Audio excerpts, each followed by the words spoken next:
Bonsuelo. Okay, here you go. Your own chance to do this now. This is the way I've set this up.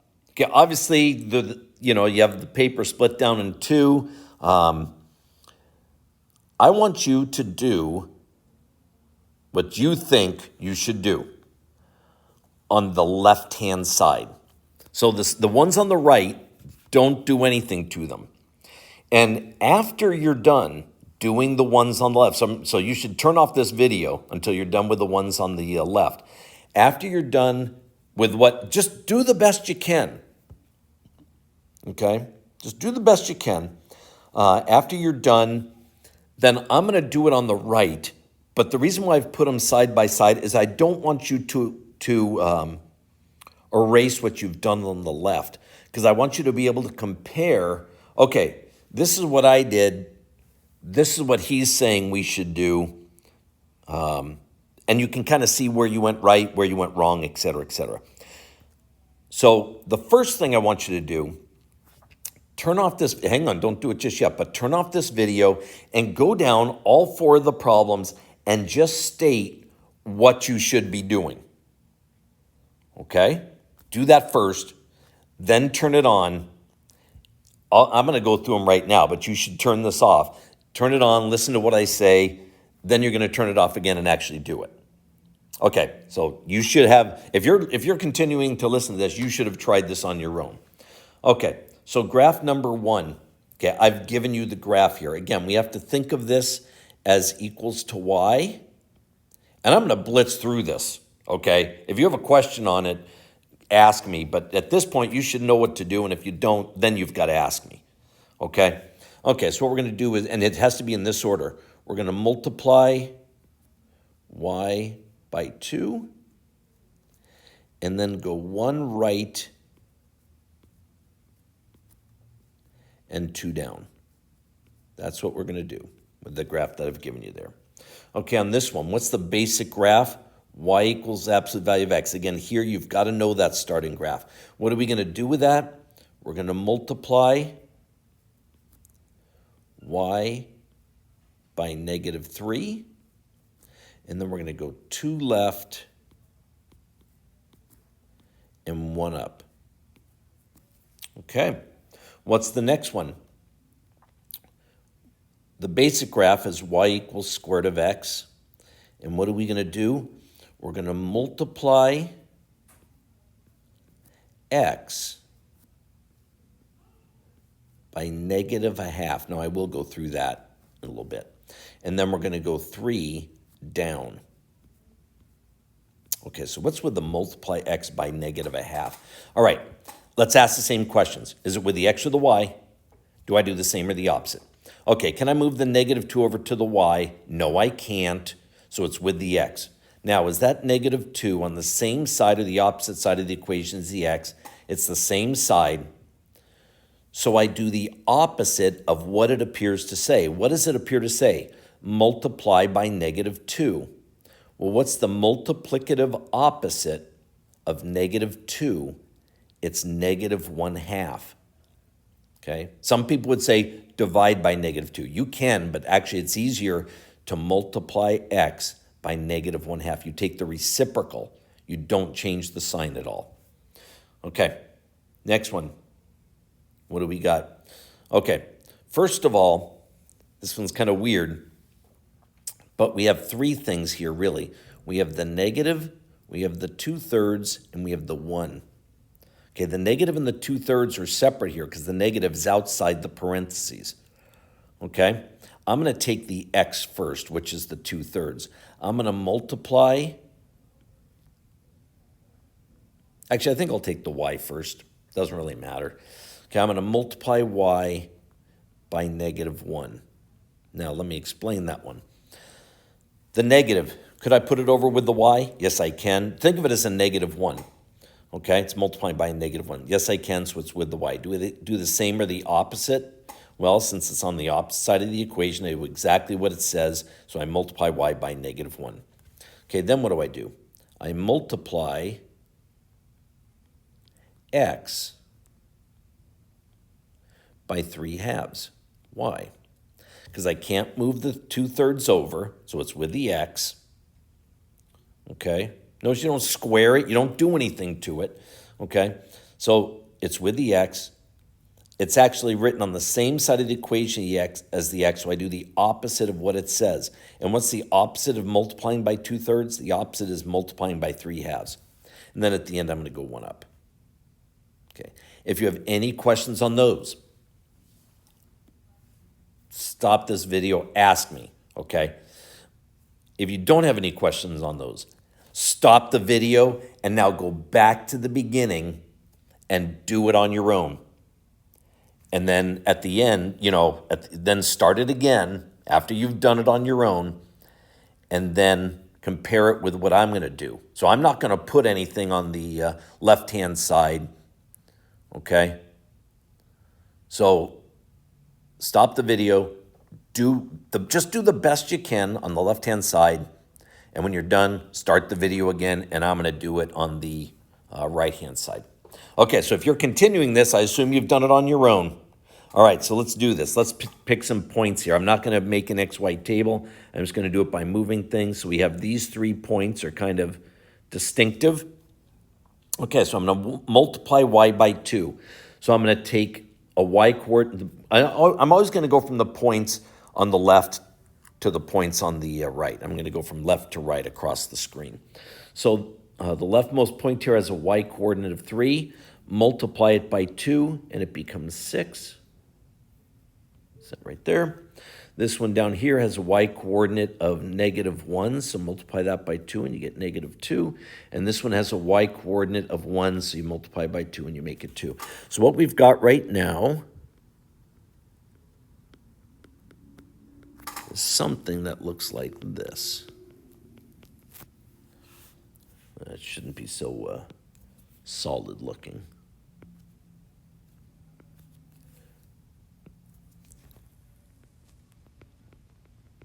Okay, something like that. Okay, what am I going to do now? I'm going to shift this 1 right and 2 down.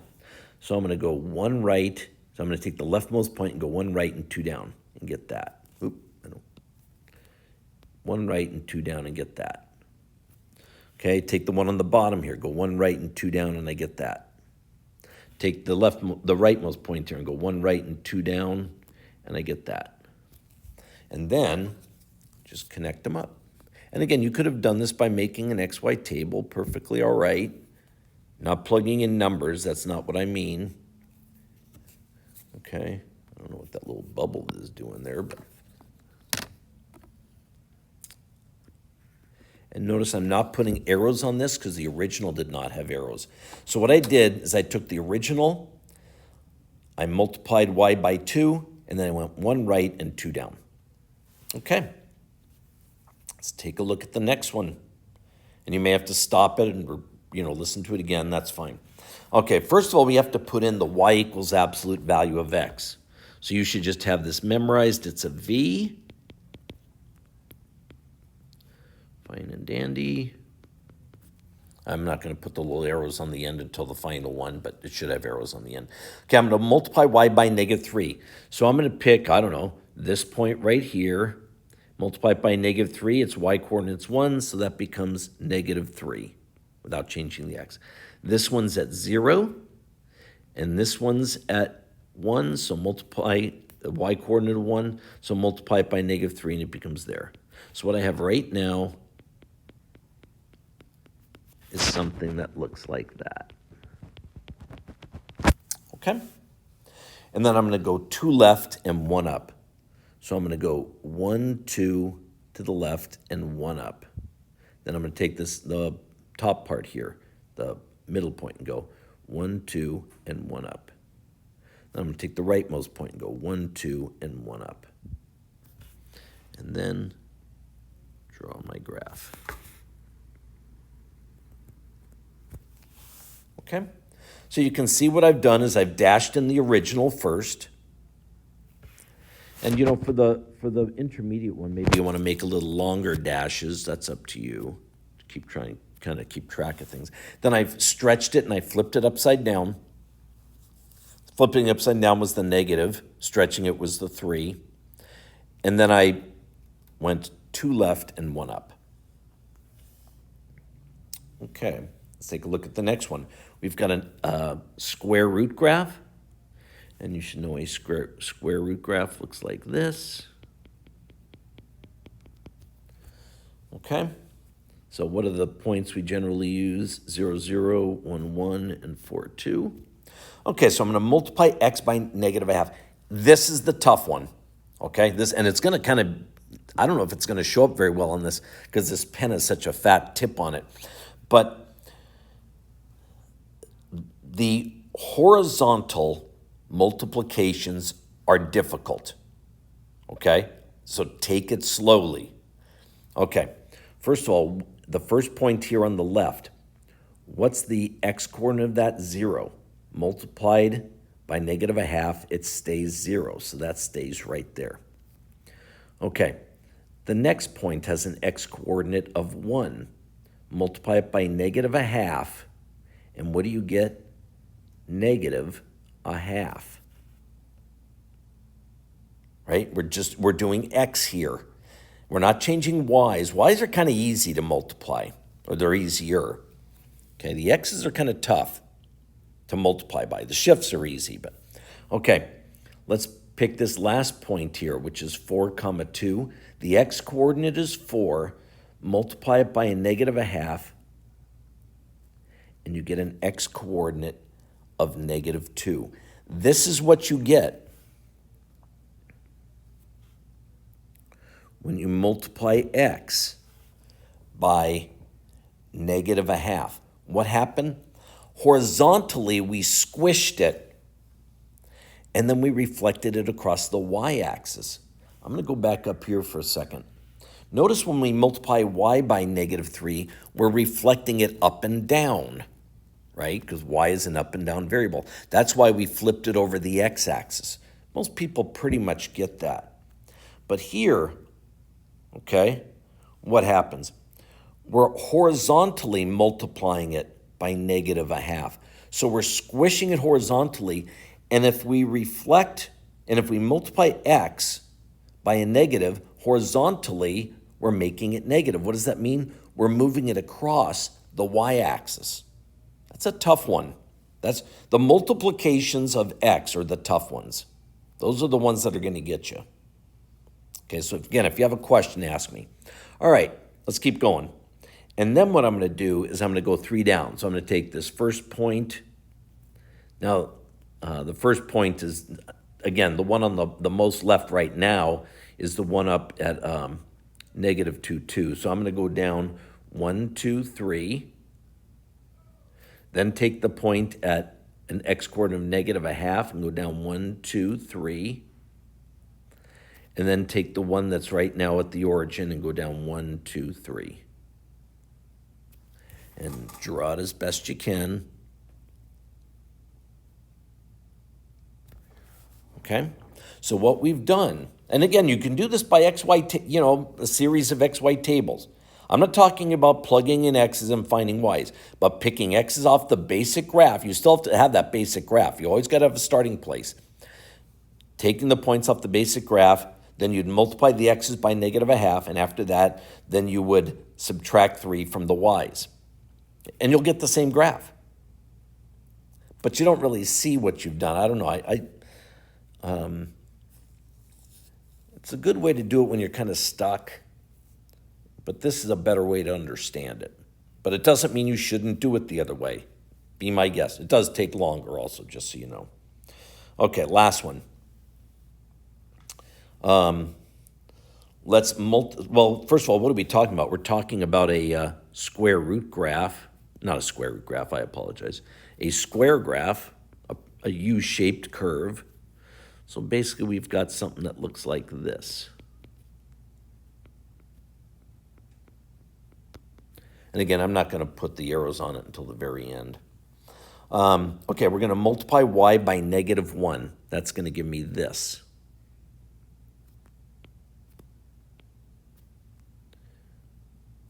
Make this one a little longer dashes.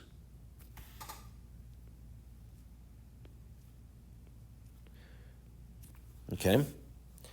Now, here's the tough one. So I assume you can multiply y by -1. If you can't, ask me.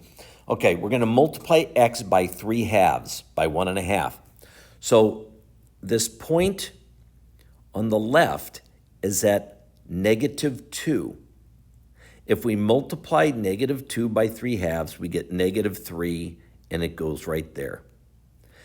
This next point is at an x coordinate of -1. Multiply that by 3/2, and we get -3/2 right there. This next one is at 0. It's the one on the top of the curve right now. Okay, multiply that by 3/2. It's an x coordinate of 0. It's also a y coordinate of 0, but it's an x coordinate of 0. It doesn't go anywhere. The next one has an x coordinate of 1. Multiply it by 3/2, and we get 3/2. And the next one is at a x coordinate of 2. Multiply that by 3/2, and we get 3/2. So I'm going to make these, again, little shorter dashes. So this is what we've got after we've multiplied y by -1 and then multiplied x by 3/2. So I'm going to write on this for a second and then stop, and then erase it. But this is the original. Okay, these long dashes is after y is multiplied. If I could write, that'd be a nice thing. Y is multiplied by -1. I'm not done with this, by the way. Okay, and then these shorter dashes again is after you've multiplied x by 3/2. And could have you done the multiply x by 3/2 first? Yes, that makes no difference whatsoever. Okay, that's what we've done so far. Now what do I have to do? So I'm going to just get rid of this writing, because otherwise it's going to make it look very messy. Okay, now what are we going to do? Now we're going to take this and we're going to go 1 up. So I'm going to take this point out here and go 1 up and get that point right there. I'm going to take this point that's at 3/2, at -3/2, comma -1, okay? And I'm going to go up 1 right there. Okay? And I'm going to take this point at 0, 0. I'm going to go up 1, get that right there. I'm going to take this point at 3/2, comma -1, and go up 1 right there. And then I'm going to take this point at, what is it, at -3, 3, comma -4, and go up 1, and we get that right there. And then draw the graph as best you can. And again, this pen is really fat, so that's why I like doing it in pencil, but is that okay? And I want to remind you of something. What have we done? We've graphed every single XY pair that you can substitute into the equation that will make this statement true. That's all you're ever doing. In other words, there's a point on this graph, 0, 1. If I plug in 0 for x and 1 for y, it'll make the statement true. There's a point here, 1, 2, -3, -3. If I plug that in, it'll make that statement true. There's a point here, 1, 2, 3, -3. If I plug 3 in for x, -3 for y, it'll make that statement true. That's all the values, all the xy pairs that can be substituted for the variables that'll make the statement true. That's all you're ever doing. That's all you're ever doing. If you take a look at the third problem here, okay, there was a point on the final graph, -2, -1. If I plugged in -2 for x and -1 for y, I'd get a true statement. Those are all the points that make that statement true. This one here, there's a point on the second problem. There's a -3, -2. If I plug in -3 for x and -2 for y, it'll make that statement true. There was another point on here, -2, 1. If I plug in -2 for x and 1 for y, it'll make that statement true. These are all the points that will make that original statement true. There's another point out here. You may not notice it, but 1, 2, see, 1, 2, 3, 4. -4, comma, 1, 2, 3, 4, 5, comma, -5. -4, comma, -5. If I plug in -4, on the second problem, if I plug in -4 for x and -5 for y, it'll make that statement true. You'll end up with a true statement. That's all you're ever doing. So I don't care how complicated problems get. When you have an equation, pretty much all you're ever doing is finding all values that can be substituted for the variables that make the statement true. And don't lose sight of that fact. You know, in all these techniques and everything, you can kind of lose sight of what it is you're really trying to do. Okay? There's a lot there. Whatever point you started to get lost, that's when you should contact me and talk to me, because there's no point in going on. If you don't understand one, you're not going to understand the next one. So we still have a few things left in this chapter, but that's the tough stuff. Okay? So I hope that helps. Bonsuelo, everybody. Have a great day. Well, how can you not have a great day? It's already a great day just by virtue of the fact that you got to do these problems.